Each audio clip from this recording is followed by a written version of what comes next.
Serve una modifica delle regole per il tracciamento e la quarantena. Chiederla ai presidenti di regione perché lo screening con i tamponi di fronte agli alti numeri di nuovi positivi non regge e le code sono inevitabili.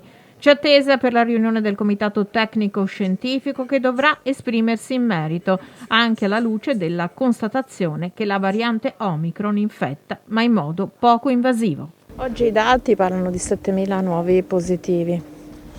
Allora, abbiamo 7.000 nuovi positivi, diciamo che abbiamo tantissimi positivi, mai avuti tanti così nella storia di questi 22 mesi, però abbiamo un'ospedalizzazione che è un terzo del periodo peggiore.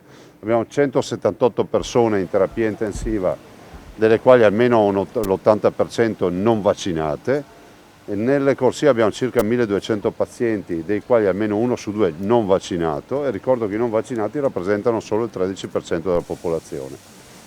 Faccio appello al governo, ne ho già parlato anche con il ministro Speranza ieri sera, affinché si modifichi il sistema, perché poi in base alle caratteristiche dello scenario va modificato il sistema. Oggi il sistema ci dice che noi non possiamo andare al collasso con i tamponi, perché questo è il vero tema, quando potremmo ad esempio prevedere che i vaccinati non facciano la quarantena.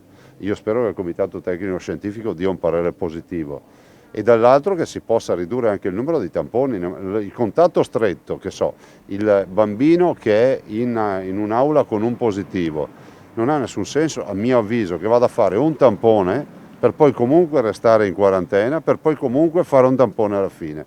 Penso che dovremo davanti a questi numeri prenderne atto che è impossibile continuare con questo sistema. Io non posso accettare che si vedano chilometri di code in strada sapendo che parte di questa attività con questa circolazione del virus, con queste caratteristiche, rischia di essere inutile. Questo non vuol dire essere degli incoscienti, vuol dire che davanti ad ogni scenario ci sono le misure per quello scenario. C'è niente da fare, è così. Quindi io spero veramente che a Roma valutino con serietà. Ovviamente mi rendo conto che ci sono degli aspetti scientifici che a me non competono, però io da un punto di vista gestionale ho l'obbligo di dire questo.